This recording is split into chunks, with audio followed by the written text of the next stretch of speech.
Mesdames et messieurs, bienvenue à ce programme. Le point ce soir, c'est avec Justin Bitakwira Biona Hai. Il est député national élu d'Uvira dans la province du Sud Kivu. Il est également président honoraire du groupe parlementaire UNC allié, récemment exclu de ce parti. Il est actuellement le président de l'opposition, chef de file de l'opposition citoyenne.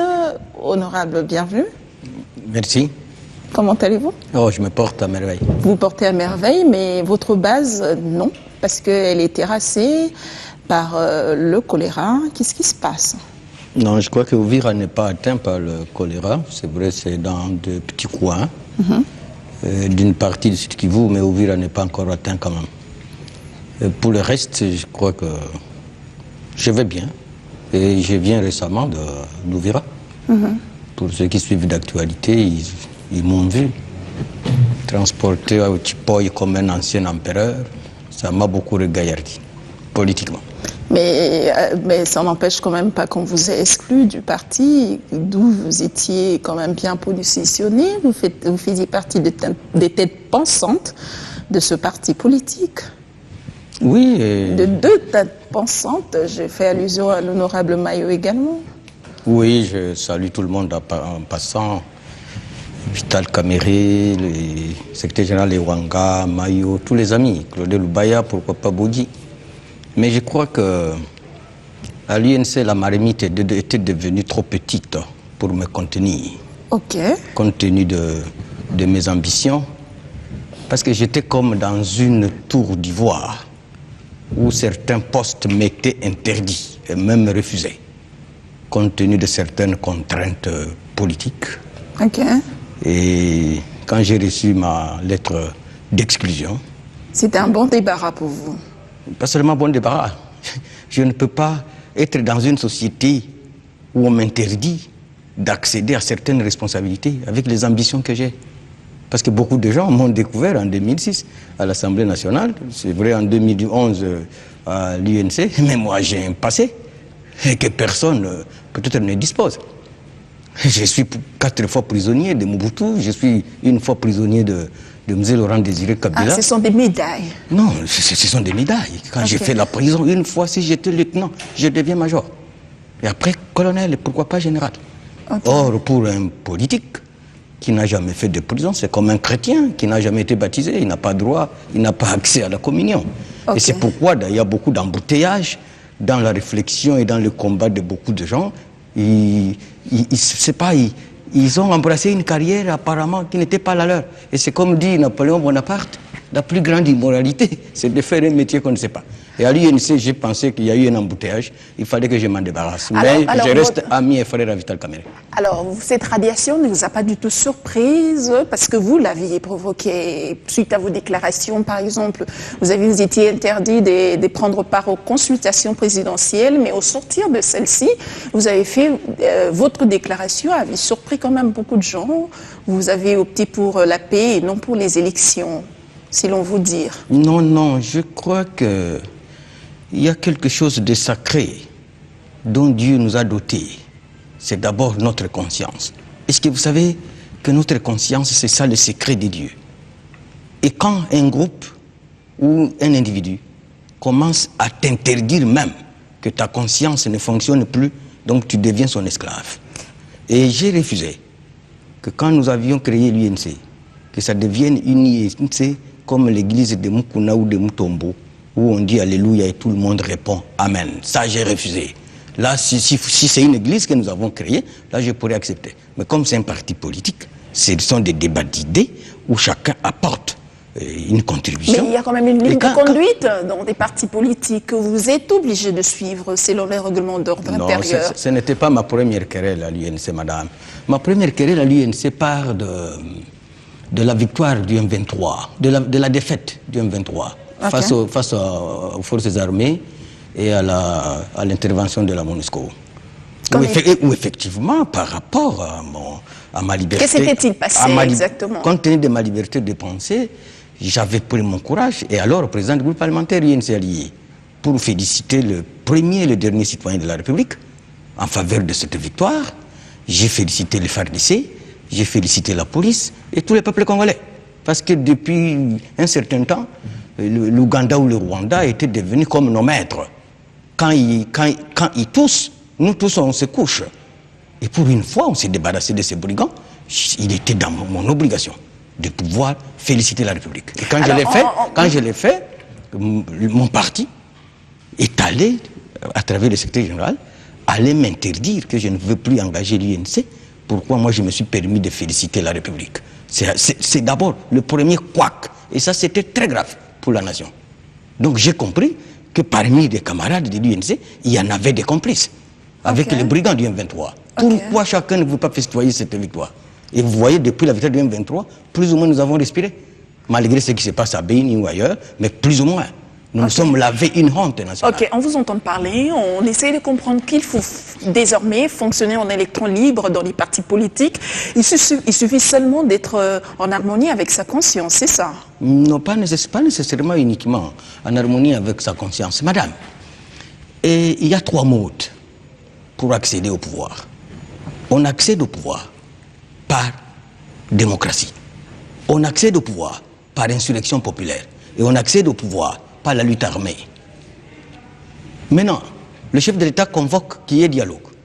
Et nous-mêmes, en son temps, après les consultations nationales, nous avions créé une structure. Concertation. Après les concertations nationales, nous avions créé une structure en commun accord. Coalition pour le vrai dialogue. Ok. Maintenant, le chef de l'État convoque le dialogue. C'est très tard, 1 an après. Et puis mon parti dit non, je fais une caravane contre le dialogue. Donc, au dialogue, je suis en train de croire qu'il n'y a que là où nous pouvons partir à travers une démocratie consensuelle. Donc, si mon ancien parti n'est pas pour le dialogue, c'est que pour accéder au pouvoir, il lui reste 2 modes. C'est l'insurrection populaire et la lutte armée. Or, je connais la faiblesse. Et les élections, où est-ce que vous mettez la place d'élection? Des élections, elle est où? Madame, savez-vous qu'il y a 3 jours qu'il devrait y avoir les élections des députés provinciaux dans ce pays? Oui, le 25. On n'en a pas fait cas, sauf à Goma, où j'ai appris que les candidats députés provinciaux sont allés investir la CENI. Pourquoi avoir projeté un calendrier qui n'a pas été respecté? Et les élections, madame, il y a de l'obscurité dans l'air. Et il faudra que les Congolais, toutes les intelligences de ce pays se mettent ensemble pour essayer de voir comment un calendrier qui est déjà dépassé, d'où viendront les fonds pour financer ces élections. Et chacun de ces partis politiques avait des candidats. Ils avaient déjà commencé la pré-campagne. Personne n'en parle plus. Et nous allons laisser le pays sombrer comme ça. Et nous sommes en train d'observer. C'est pourquoi nous avons encouragé. Moi, j'ai été reçu par le chef de l'État pour lui dire que je lui souhaitais qu'après lui, ce pays, il le laisse sur les rails de la démocratie. J'ai même évoqué le cas qu'il faudrait qu'on revienne encore au 2e tour, au second tour des présidentielles. Il faut que l'opposition ait son porte-parole. Toutes ces questions-là, il faut qu'on les traite. Ok, d'accord. On va parler des élections, mais également du dialogue. Je voudrais quand même qu'on puisse jeter un regard sur les activités de Vital Kamerhe. Vous entretenez des bonnes relations, n'est-ce pas? C'est un frère et un ami. Ben voilà, alors quel regard portez-vous sur sa rencontre avec Katumbi dernièrement en Europe? Non, j'ai appris comme tout le monde, ils n'ont pas confirmé. Je crois qu'ils ont dit que la rencontre Katumbi-Kamerhe est en cours. Ce que j'ai entendu, c'est sa liberté politique. Personne ne va lui interdire de rencontrer. Ils se sont déjà rencontrés. Si se sont rencontrés, moi je n'ai pas la confirmation. Tant mieux, personne n'interdit à l'autre de pouvoir aller rencontrer un partenaire politique. Alors, il peut être présidentiable, Vital Kamerhe, d'après vous? Bon, oui, je crois que j'ai déjà dit que nous, en créant le parti politique qui s'appelle l'INC, je ne savais aucun jour que ce parti, il y a des individus ou groupes d'individus qui allaient le conduire dans un extrémisme ou un radicalisme aveugle. Et je suis en train de craindre que si Vital Kamerhe est entouré uniquement par des agitateurs qui ne savent pas lire les signes des temps, il doit baisser sa garde et comprendre qu'il n'ira pas très loin. Et même sa présidentialité serait hypothétique. Il doit regarder la réalité en face, il doit savoir lire les signes de temps et s'adapter au contexte du moment. Okay. Donc moi je crois que c'est le seul conseil que je peux lui dire. Je veux dire que Vital Kamerhe ne doit pas imaginer son monde en lui, son monde politique. Alors que les choses bougent autrement. Les choses bougent. Avec l'arrivée à l'opposition de G7, mais également de Moïse Katumbi qui a le vent en poupe. Le vent en poupe en politique est virtuel. Virtuel, ça dépend. C'est comme des équipes de football où chacun a ses fanatiques. Donc quelqu'un a le vent en poupe, effectivement, par rapport au nombre de ses fanatiques. Autant pour Mazembe, autant pour Vita Club, autant pour des SMP, ou Shark 11, ou combien, je ne sais pas. Donc je crois que le chemin est encore long. Il n'y a pas moyen de nous montrer quelle est la boussole politique à laquelle nous sommes attachés, parce qu'en face de nous vient de se passer un événement inattendu. C'est la première fois encore que depuis 1990 qu'on puisse apprendre un président de la République qui propose un schéma et il a 92%. Et le matin, et l'opposition et la société civile, tout le monde se terre. Vous voulez parler de Brazzaville? Je veux parler de Brazzaville. Et on parlera également. Alors, d'après vous, on vous entend parler, c'est comme si, d'après vous, Moïse Katumbi serait l'ange qu'on ne connaît pas.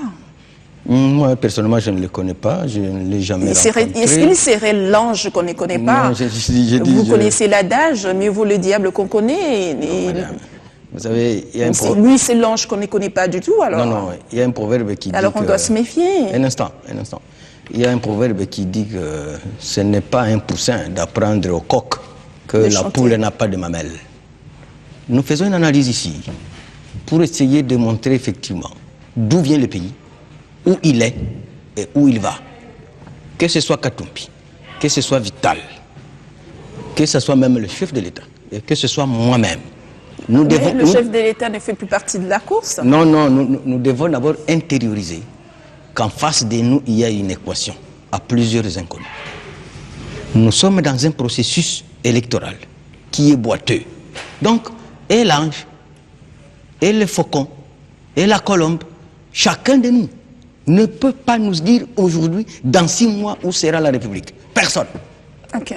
Et si les uns et les autres... Un véritable énigme. Oui, les uns et les autres pensent que la République de 2010, c'est celle que nous avons en face de nous. C'est faux. Parce qu'à un an des élections, de 2006 à 2011, en 2010, ça a bougé, mais ça n'était pas aussi statique comme aujourd'hui.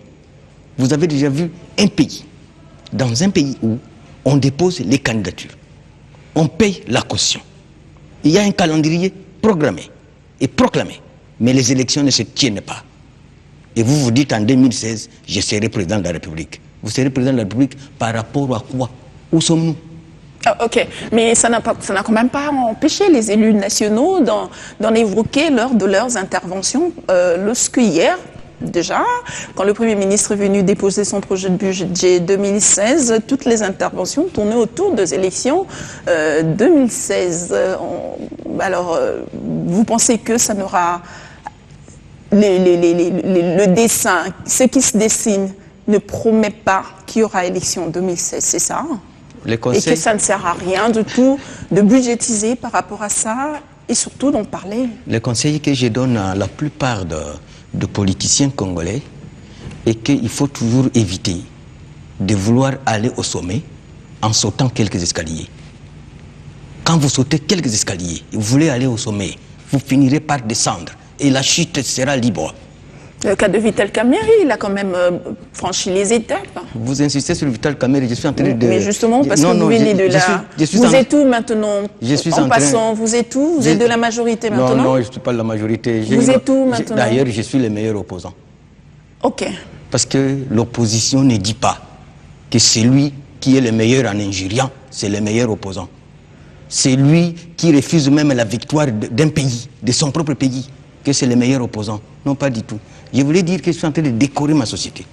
Madame, moi, à l'opposition citoyenne, je milite pour les droits des chances et de l'égalité. Ok. Nous avons des institutions qui ont glissé bientôt 5 ans. Et c'est ça les escaliers dont je parle. Okay.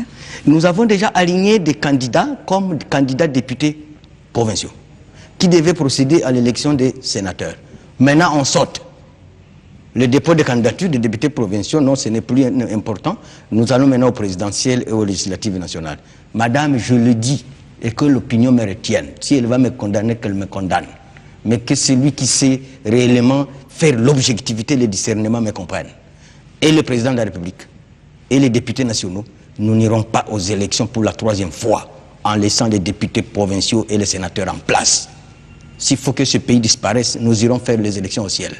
Ceux qui ont fini leur mandat, Mais c'est grave, hein? Ceux qui ont fini leur mandat doivent partir avant nous. J'étais élu en 2010, madame, et j'ai été réélu en 2011. Je connais les gens avec qui nous sommes allés aux élections. En 2006, ils sont toujours présidents des assemblées provinciales. Ils sont toujours présidents du Sénat. Et ça ne dérange personne. Ça ne dérange personne. L'égalité des droits et des chances. C'est la tête de Kabila qui dérange. Bitakwira a les mêmes droits que Kengo. Kabila a les mêmes droits qu'un président de l'Assemblée provinciale. L'égalité des chances et des droits. Mais alors, qui a organisé ces deux ordres-là? Parce que s'il n'y a pas eu élection pour les députés provinciaux et les sénateurs, alors c'est le gouvernement en place qui devait prévoir cela. Oui, je crois que... Alors, ce désordre organisé était prévu pour qu'on en arrive là, n'est-ce pas? Oui, le gouvernement a sa part de responsabilité. Nous sommes à notre dernier budget.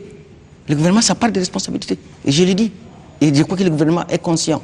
Okay. Mais si nous ne réparons... Écoutez, si nous avons connu un retard d'1 an et que nous pensons que nous pouvons le résoudre dans une semaine, nous nous trompons. Okay. Nous risquons de transformer ce pays en tour de Babel, où nous commencerons à parler, personne n'écoute plus l'autre. C'est pourquoi la voie du dialogue. Heureusement, pour une fois, j'ai entendu que l'UDPS, et l'UDPS qui n'existe aujourd'hui que de nom, ça je vous l'ai dit. Moi j'ai été à l'UDPS, d'ailleurs dans la clandestinité, en 83. Okay. Madame, je développe une trilogie qui dit que toute œuvre humaine a 3 cycles de vie. La création, l'apogée et le déclin. Pour la plupart des organisations politiques, et elles sont dans le déclin. Et quand on tombe dans le déclin, on est dans l'apogée. Le PPRD? Le PPRD aussi a fait son temps. Vous savez que ça fait 14 ans. Écoute, ça fait 14 ans.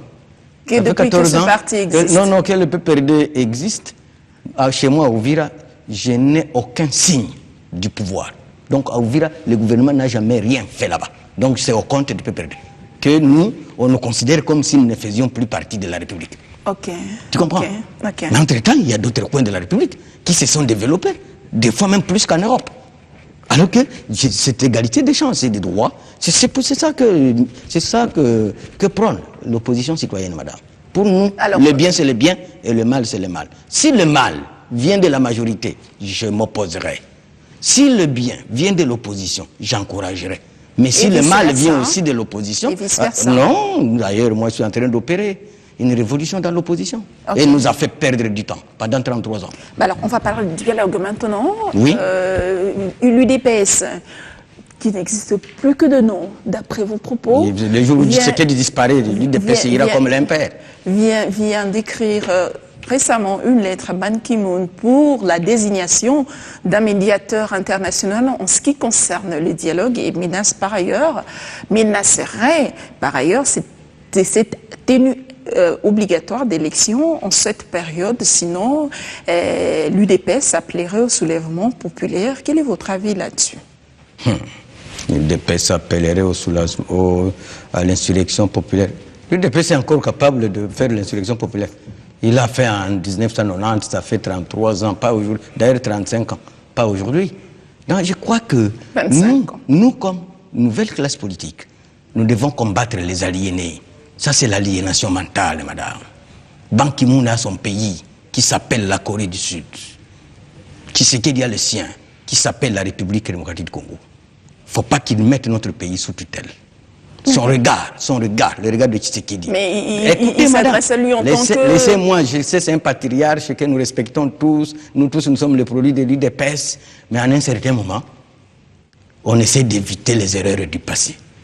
Est-ce que vous savez que c'est au discours de Dakar, où François Hollande, quand il entre au pouvoir, tout le monde pensait qu'effectivement, la démocratisation de l'Afrique devient automatique et obligatoire.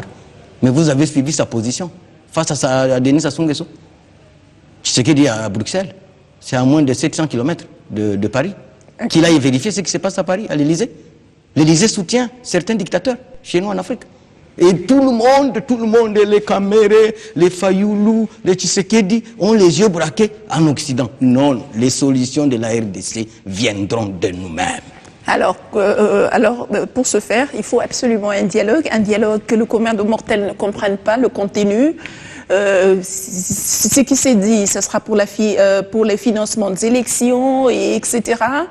Est-ce que pour financer les élections, il faut absolument aller au dialogue? Il faut absolument dialoguer? D'abord, madame, le dialogue, ce sera d'abord la survie. Pour une élection apaisée, il faut absolument aller au dialogue? Non. Quel sera le contenu de ce dialogue, puisque vous êtes partie prenante de ce forum? Je dis, le dialogue, c'est la survie de la RDC. S'il n'y a pas de dialogue dans ce pays... De quoi parle-t-on dans ce dialogue? Écoutez-moi. Est-ce que ce sera pour maintenir Kabila au-delà de 2016? Est-ce que le contenu de ce dialogue n'énerverait pas la Constitution? Finalement, c'est la crainte de tous. Hein? Madame, je vais te ramener en Afrique et nous aurons une solution. Je voulais d'abord dire que le dialogue, c'est la survie de la RDC. Ok. S'il n'y a pas de dialogue, je ne vois pas ce pays stable en 2018. 2019. Je ne le vois pas. Et les décors plantés par les politiciens ici, ce n'est pas différent du dialogue entre 1990 et 1997, où on a vu Mobutu jongler tout le monde ici, et après, un inconnu a surgi dans l'air et il est venu prendre le pouvoir. Et tous ceux qui faisaient le bruit ici, tous se sont tus et tous se sont rendus. Je dis bien rendus. Les Mobutistes aujourd'hui sont devenus kabylistes. Les Tshisekedistes sont devenus je ne sais pas quoi. Et les autres, également. Donc, nous ne voulons plus qu'il y ait la tour de Babel ici. Parce que tout ce qui a ruiné ce pays part de Kinshasa, madame. Ok. Part de Kinshasa. Toutes les guerres partent de Kinshasa. À cause des conflits politiques, à cause de l'égoïsme exagéré, à cause de l'individualisme qu'on nous a ancré dedans. Nous pouvons même transformer ce fleuve, qui est une richesse, en eau minérale, en un fleuve de sang. Et il faut que Kamere le retienne, Fayoul le retienne, Mayo le retienne, Tshisekedi le retienne, les Mavungu et les autres. Même les Mbaki doivent le retenir. Que leur querelle ici a créé des ennuis. Nous avons une guerre, plusieurs guerres à cause de leur querelle. Et nous devons nous entendre. L'histoire, nous devons la relire à travers un rétroviseur. Alors, qu'est-ce que vous proposez concrètement? Aller au dialogue, oui, mais pour parler de quoi? Madame, il y a beaucoup à parler. Je vais vous en énumérer quelques cas. Allez-y. 1. La CENI est devenue boiteuse. Ok. Devenue un canard boiteux. La CENI est devenue impuissante. La CENI a presque disparu. Elle n'est plus indépendante depuis un certain temps. Non, attendez, on va y arriver. Arrive la démission de Malou Malou. Vous suivez les querelles dans les confessions religieuses. Et nous, depuis l'époque coloniale, nous pensions que le dernier coup, on l'a mené chez les hommes de Dieu. Mais entre eux-mêmes, ils ne s'entendent plus. Okay. Les catholiques ont une position, les protestants ont une autre, les églises de réveil ont une autre, les kimbanguistes ont une autre. Quand les hommes de Dieu commencent à bagarrer, même moralement, le pays est en danger. Vous suivez le débat sur la désignation de Corneille Nangaa. Moi, je ne le connais pas personnellement.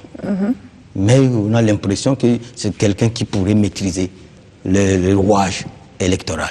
Okay. Mais on n'en veut plus. Certains n'en veulent plus. On avait un calendrier qui vient, comment dire, de se dissoudre. Parce que le 25 octobre dernier, il y aurait élection des députés provinciaux. Je crois que dans le mois qui suivait, ça devait être les élections des gouverneurs et les élections des sénateurs. Il n'y en a pas. Nous sommes à notre deuxième législature, madame. La Constitution du 18 février 2006 nous engageait dans une opposition institutionnelle où il devait y avoir un porte-parole. Nous sommes à la deuxième législature. Il n'y a pas de porte-parole de l'opposition. Même l'opposition elle-même n'est pas capable de se désigner un porte-parole, même informel, que la majorité ne saurait pas. 4. Ceux qui se sont opposés au dialogue, je vous ai déjà dit, c'est une frange. Et je les ai vus en meeting à Sainte-Thérèse-Ndjiri, 33 partis politiques qui ont organisé un meeting, moins de 3 à 5 000 personnes, dans une capitale de 10 millions d'habitants, ou même plus. C'est inquiétant. Hein? Or, donc, ils refusent. Et les consensus démocratiques, ils ne peuvent pas faire l'insurrection populaire, donc il ne reste qu'un seul mécanisme, la lutte armée.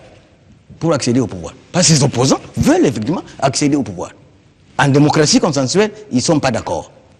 Soulèvement populaire, ils n'en feront pas. L'UDP, c'était le plus grand parti politique, madame. Chez moi, au Vira, de 90 à 92, c'était l'UDPS. L'UDPS n'a plus 40 personnes chez moi au Vira. Il n'a plus 1000 personnes à Bukavu. Okay. Peut-être ici à Kinshasa, avec quelques chèques, ils peuvent faire l'opération. Qui est-ce que vous appelez chèques? Non, les Koulouna, c'est eux qui font tout ce qui se passe ici, qui appuient les manifestations politiques de la majorité. Vous êtes pour le dialogue, comme serait pour le dialogue l'UNC en son temps? Non, l'UNC est contre le dialogue, à moins que... En son temps, l'UNC était pour le vrai dialogue. Ouais. Et du coup, qu'est-ce qui justifie ce changement d'avis? Non, ce sont les humeurs politiques. Ce sont des humeurs politiques. Des fois, c'est pour plaire à l'opinion. On refuse le jour, mais la nuit, on va négocier. Okay. Ça arrive. Hein. Nous sommes dans la classe politique, nous la connaissons. Tu refuses d'entrer par la porte, tu préfères passer par la fenêtre. Ok, alors personne n'est pour le peuple congolais, chacun suit ses intérêts personnels, c'est ça? Et malheureusement, et c'est ça l'autopsie, c'est ça la chirurgie dont a besoin la classe politique congolaise. Ok. Que, au lieu de se voir comme individu, voyons collectif. À quoi ressemble ce pays? Ce pays vient d'où? Ce pays se situe où? Et ce pays va où? Madame, pour quelqu'un de conscient, Congolais de la RDC, il doit avoir peur de ce qui va nous arriver dans peu de temps. Il doit avoir peur. Et heureusement, je suis sûr que le Congo-Brazzaville doit servir des leçons. Parce que la majorité... Alors que nous servions des leçons à beaucoup de pays africains. S'il vous plaît, parce que récemment... On est réduit à ce point. Alors on va parler des élections. Récemment, la majorité... Une minute. Récemment, la majorité ne prenait que le dialogue. Après un moment, le référendum a commencé à se glisser. Et ce qui se passe à Brazzaville, il y avait d'abord le dialogue. Ça n'a pas abouti, et puis ils sont allés au référendum. Et les Français, sur qui comptent les Congolais de Kinshasa... On en parlera. On parle rapidement des élections, la désignation de Corneille Nangaa, alors qu'il est le candidat de cette confession religieuse, a quand même été contesté tout de suite par l'Église catholique, vous en avez évoqué, mais les églises de réveil également. Alors, d'après vous, qu'est-ce qu'on doit privilégier en ce qui concerne dans la désignation? Est-ce que les compétences ou la crédibilité? Entre la compétence et la crédibilité, que doit-on privilégier par rapport à cette désignation? Oui, madame, moi je suis un ancien séminariste. Ma première vocation, c'était d'être prêtre. Donc je suis catholique, bien que je ne pratique plus peut-être. Mais pourquoi? Mais je suis catholique de foi. Je suis catholique de foi. Et je connais ce que l'Église catholique a apporté dans le quota de l'élite congolaise. Dans notre pays, l'Église catholique a beaucoup apporté. Maintenant, qu'est-ce qui se passe? Ce qui se passe est que on a tendance qu'au sein des églises, il se dessine aussi deux camps, comme au sein de la classe politique congolaise. Une église qui est pour la majorité et une église qui est pour l'opposition. Et quand vous sentez le déchirement, l'opposition appuie celui qui est contre. Et les autres églises appuient celui qui est pour. Alors on commence à croire que les protestants sont pro-Kabila et les catholiques sont anti-Kabila. Il faut que les églises aussi s'asseyent pour qu'ils restent toujours au milieu du village. Okay. Et au niveau des sommets des différentes églises, il faut qu'ils se concertent. Parce que le pape François lui-même, il prône aussi l'écuménisme, tout comme il prône l'unité de toutes les églises. Donc en République démocratique du Congo, et ça nous interpellons, l'église en général, protestante comme catholique en particulier, de savoir que le dernier regard du faible Congolais n'est jeté que sur elle. Si elle aussi déçoit, tel que les politiques sont en train de décevoir, alors nous n'avons plus où mettre l'œil.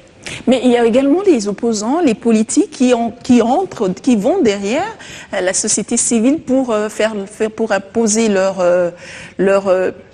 leurs lois, qui s'ingèrent, qui, dans la société civile, on va dire comme ça, si le seul espoir pour le peuple est dans la société civile et que celle-ci est en train de jouer à la chauve-souris, où est-ce que finalement le peuple va-t-il se réfugier d'après vous? Non, je crois que quand on parle de l'Église, on voit conscience, on voit vérité, on voit justice, on voit discernement, on voit objectivité. Parce que c'est la contestation de oui. Corneille Nangaa, et aussi les opposants ont également rejeté sa candidature. Madame, en commun accord avec l'Église catholique et les églises du Réveil. Tous les substantifs que je viens d'écoler à l'Église sont positifs.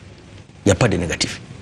Il y a dit vertu, justice, objectivité, discernement, conscience. Mais si la maladie qui a atteint la classe politique atteint également l'Église, alors le pays est mort. C'est la raison pour laquelle la classe politique fait la honte de la République. Il ne faut pas que l'Église aussi fasse la honte de la République, madame. Parce que c'est nous, c'est le dernier recours. C'est pourquoi j'interpelle et le cardinal Monsengo, et Marini, et l'éminence des kimbanguistes, et quoi, parce que j'ai suivi Kiziamina ce matin, s'opposer aussi à la candidature de Corneille. Oui, il fait partie des églises de Réveil. Oui, ils font partie, ils avaient leur candidat en Galassi, je crois. Alors, moi, je crois que, autrement, il faut qu'on dissolve toute la CENI et qu'on y engage peut-être des élections à l'Assemblée nationale. Des élections libres et démocratiques pour désigner un président de la CENI. C'est lui qui se défendra mieux alors qu'il passe. Et là, nous sommes obligés de changer la loi électorale. Parce que sincèrement... Mais ça ne sera pas un recul, finalement. Nous avons reculé il y a 5 ans, madame. Mais il faut encore reculer davantage. Chaque mandat électif dans notre pays, c'est 5 ans. Le président Kengo en a déjà 9. Les assemblées provinciales ont 9. Nous avons reculé il y a 4 ans. Okay. Nous pouvons encore reculer pendant 4 ans encore. Ça ne pose pas un problème. Non, si les tendances restent aussi divergentes, telles que je suis en train de les décorer ici, nous allons reculer davantage. Est-ce que vous savez que même nous sommes déjà dans le glissement? Okay. Parce qu'il n'y a pas eu élection provinciale. Okay. Et nous avons 7 scrutins. Sommes-nous capables d'organiser les 7 scrutins comme au Kenya, le même jour? Déjà, ce n'est pas possible, d'après les experts. Alors, si jamais on met cette option que vous venez d'évoquer à côté, mais si jamais le remplaçant de Malou Malou est confirmé en tant que président de la CENI, doit-on aller, selon vous, aux élections ou attendre le calendrier électoral réaménagé pour aller aux élections? Non, c'est difficile d'aller aux élections, madame. C'est pourquoi vous mettez une croix sur les élections. Pour l'instant, je dois dire que d'ailleurs c'est une croix rouge. Elle n'est même pas bleue ni blanche. C'est une croix rouge. Je vous décore encore la CENI en soi, dont il est question. Madame, la CENI est composée de 6 membres de la majorité présidentielle, 4 membres de l'opposition, 3 membres de la société civile. Et maintenant, on ne se bat que pour un seul poste. Ceux de la majorité, ils ont moins de problèmes. Ceux de la majorité, à la CENI, ils ont moins d'ennuis. Les amis de l'opposition qui sont à la CENI, presque tous ont coupé les ponts par rapport aux partis qui les ont délégués là-bas. Mais ces délégués, une fois à la CENI, sont devenus indépendants, ils ne dépendent plus de leur parti politique, ils n'ont plus de coloration. Maintenant, voilà là où l'histoire est en train de me donner raison. L'opposition a crié pendant un certain temps qu'il faut une tripartite. Okay. Opposition, majorité et CENI. Mais je leur ai dit, l'UDP s'est représenté à la CENI, l'UN s'est représenté à la CENI, l'ML s'est représenté à la CENI, les groupes des libéraux de Makila. Attends. Mais justement, ces derniers ne sont plus non plus de coloration politique. Attends, madame. Ils sont dans cette structure d'appui à la démocratie, donc ils ne sont plus politiques. Non. Savez-vous que c'est moi qui, comme président du groupe parlementaire d'alors, c'est moi qui ai signé la lettre de désignation de notre délégué de l'INC à la CENI. Moi, président du groupe parlementaire. Il y a plus politique que moi. La CENI est politique. Et au dialogue, je tiens à le souligner encore ici. Et je le dirai. Et je gagnerai d'ailleurs. que la CENI charpente doit cesser. Nous devons avoir une CENI fondation, madame. Dans les provinces, il faut aussi 6 membres de la majorité, 4 de l'opposition, 3 de la société civile. Dans les circonscriptions électorales, il faut 6 de la majorité, 4 de l'opposition, 3 de la société civile. Pourquoi une CENI qui ressemble au corbeau à Kinshasa et une autre qui ressemble au garde-bœuf, chez moi, au Vira ou à Idiofa ou ailleurs? La CENI doit se ressembler partout. Je suis député national, c'est sur l'étendue de la République. Okay. La CENI, comme elle est décorée politiquement, elle doit décorer en haut, pas la même couleur, et à la base, pas la même couleur. Tant qu'on ne sera pas arrivé là-bas, il n'y a pas de CENI. Il faut qu'elle disparaisse. Et même le fait que le Tundula propose qu'on puisse postposer les élections provinciales, municipales et urbaines, mais également le Kondo a aussi fait une proposition dans ce sens-là pour postposer les nationales et les présidentielles, la présidentielle. Donc ça n'a aucun impact vu que cette CENI pose encore problème. Donc pour l'honorable Lutundula, il faut postposer. Pour gagner le temps, justement. Non, c'est-à-dire qu'il faut les organiser après les présidentielles. Et budgétiser. Que les élections provinciales et locales se passent après les présidentielles et les législatives. C'est pour plaire à l'opinion. Lui-même sait qu'il n'est pas prêt à aller au chômage. Est-ce qu'il peut nous dire qu'il sera réélu? Aucun député dans cette Assemblée nationale n'est prêt à aller au chômage. Personne. Savez-vous que on a actuellement quelle classe politique? Elle est pourrie finalement, cette classe politique. Malheureusement, c'est la première fois que je débat avec toi. Tu es en train de me découvrir petit à petit. La législature de 2006-2011, nous étions à 500. Nous sommes revenus à 74. 74. Tous les autres 426 ou combien là, ils sont disparus. Beaucoup méconnaissables aujourd'hui. Et celle-ci, cette législature aussi.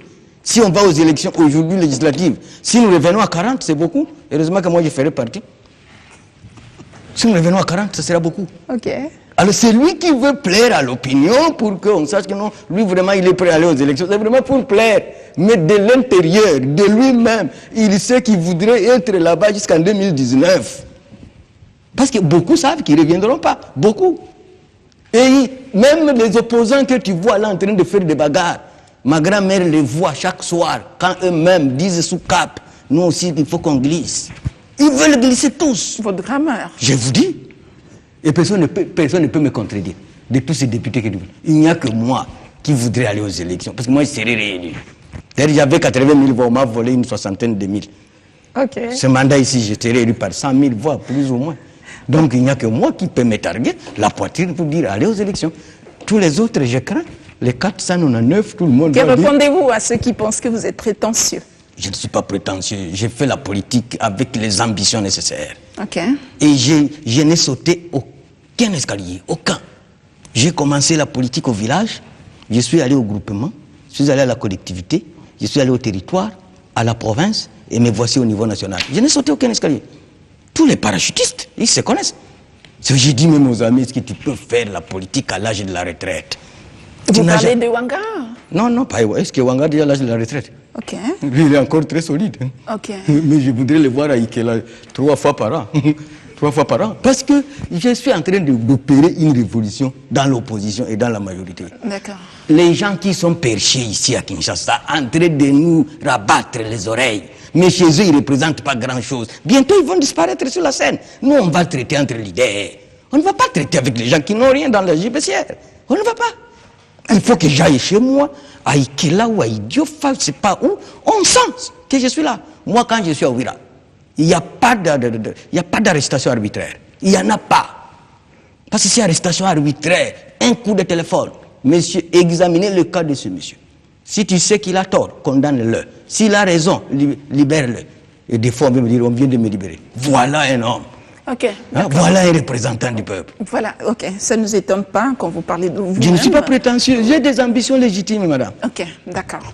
Alors, on va parler. Et qui sait qu'en 2021, 2026, je serai candidat président de la République et être président même. Et pourquoi pas? Voilà, c'est mon droit le plus élémentaire, comme citoyen congolais. Ok, voilà. D'accord. Alors, c'est le droit de Sassou Nguesso aussi d'organiser le référendum qui n'a pas suscité un engouement populaire, mais à la grande surprise de tous, selon le communiqué officiel, c'est le oui l'a remporté de 92 Alors, vous pensez que la RDC peut se les permettre aussi? Non, je crois que moi, j'ai fait 4 ans dans la diplomatie et ce serait indécent pour moi de parler d'un autre pays qui n'est pas le mien et de juger un président de la République qui n'est pas le mien.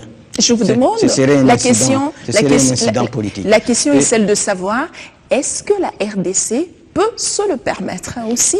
Je crois que dans une des émissions avec un collègue, membre du PPRD, je lui avais dit que la République démocratique du Congo, c'est une exception. C'est une exception.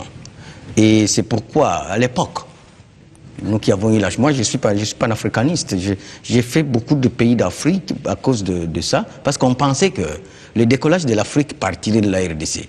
Mais petit à petit, nous sommes en train de décourager même le monde entier. Nous décevons le monde entier. Il n'y a que la classe politique qui fait l'impulsion d'un État. Mais notre classe politique est presque rétrograde. Je vous dis, elle n'a pas de boussole, elle n'a pas de ligne de conduite, elle n'a pas un programme politique cohérent. Tel dit ceci, aujourd'hui ils sont ensemble, demain ils se divisent, ainsi de suite. Ça explique la dynamique dans la politique. Oui, c'est mon cas, c'est dynamique. Mais j'ai compris effectivement qu'au village, les oiseaux ne se promènent qu'entre espèces. Hein. Tu ne verras pas un perdrix aller s'abreuver à la rivière avec un moineau. Et les gens font la politique quand ils se ressemblent. Et quand vous avez la même vision, vous avez la même compréhension et vous avez la même ambition. On est à l'opposition pour accéder au pouvoir. Ce n'est pas le comédien qui dit que de la prison à la présidence, tout comme de la présidence à la prison. C'est de l'opposition à la majorité et de la majorité à l'opposition. Mais les amis ne comprennent pas que... La prison n'a pas de place. Non, les amis doivent comprendre qu'effectivement, il ne faut pas qu'on soit fier d'avoir été opposant pendant 33 ans. Ça fait à peu près 6 législatures perdues. 6 législatures perdues. Et on dit oui, j'ai perdu 6 fois. Et on est fier. Non, mais comment? Il faut aller pleurer.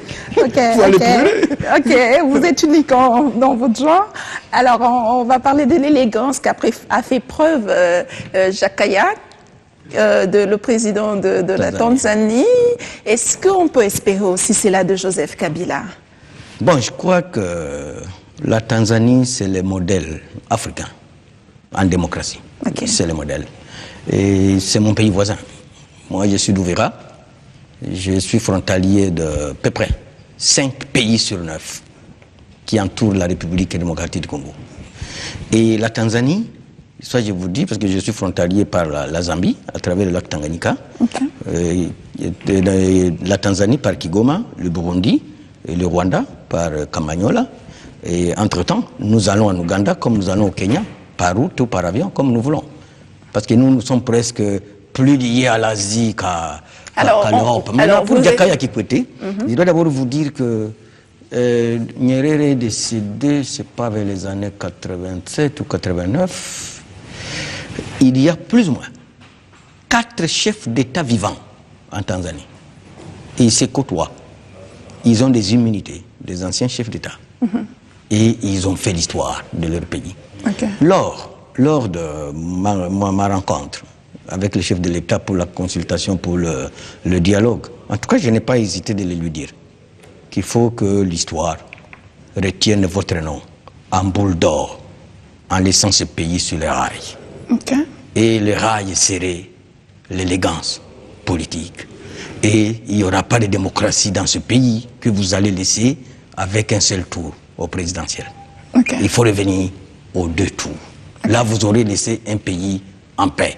Parce qu'avec les élections présidentielles, à 2 tours, plus ou moins, il y a 2 camps qui négocient. Soit le premier négocie avec le 3e ou avec le 4e, et plus ou moins il y a un certain équilibre politique. Tel est le président de la République, mais l'autre le premier ministre. Il y a un équilibre. Okay. Et le partage se fait plus ou moins sentir. Alors il m'a dit, ça je peux le dire, ce n'était pas un secret, qu'en 2011, s'il y avait 2e tour, nous allions battre campagne. Où? Parce qu'il y avait de l'électricité dans l'air. Et moi, je lui ai dit, il faut que nous fassions un mécanisme pour remoraliser, rééduquer la classe politique congolaise pour qu'elle comprenne que tout pouvoir n'émane que des urnes. C'est la raison pour laquelle tout chef d'État africain qui voudrait être dans l'histoire il ne peut imiter que le modèle tanzanien. Parce que nous avons droit aussi aux anciens chefs d'État, on va lui rendre visite. Et encore, le chef d'État Kabila, il est encore très jeune. Oui, il peut alors, revenir chez même nous, ça sera une première et nous implorons que ça se passe également chez nous, qu'il s'inspire de l'élégance tanzanienne. Le chef de l'État, Joseph Kabila. Alors, ça sera la dernière question, on n'a plus beaucoup de temps. Comment, selon vous, doit-on faire pour que les pays africains respectent leur constitution, comme c'en est le cas à l'Occident? Oui, moi je crois que nous semblons mal copier de temps en temps. Nous semblons mal copier. Et ça, je peux le démontrer. Allez-y, vous savez, on n'a plus beaucoup de temps. Non, on n'a plus beaucoup de temps. Je voudrais d'abord dire que les États-Unis d'Amérique, ils ont connu aussi des guerres énormes, sans parler de la ségrégation, contre laquelle Martin Luther King a lutté. Donc, eux aussi viennent de très loin. Mais leur démocratie a fait des siècles, je dis bien des siècles. Les Abraham Lincoln, les Washington et consorts. Nous ne sommes qu'à notre 55e année. Peut-être que les États-Unis sont allés 150e année. La valeur n'attend pas les nombres d'années, dit-on. Non, madame. Il y a une certaine culture. Est-ce que vous savez que nous, le taux même d'analphabétisme est un handicap pour la démocratie? Est-ce que vous savez ça? Et c'est pourquoi le programme d'alphabétisation nationale, en tout cas moi si je devenais Premier ministre, je ne sais pas quoi, mon premier chantier, ça sera l'alphabétisation du peuple congolais. Déjà un coup de chapeau au ministère de l'Enseignement, au gouvernement, parce que le diplôme d'État est aujourd'hui revalorisé, et la Belgique reconnaît ce diplôme finalement, un coup de chapeau. Celui qui est ministre de l'Enseignement, c'est un beau-frère à moi, c'est un ami. Il ne faut pas que j'envie son poste, qu'il y reste le plus longtemps possible. Mais il y a à améliorer. Ok, d'accord.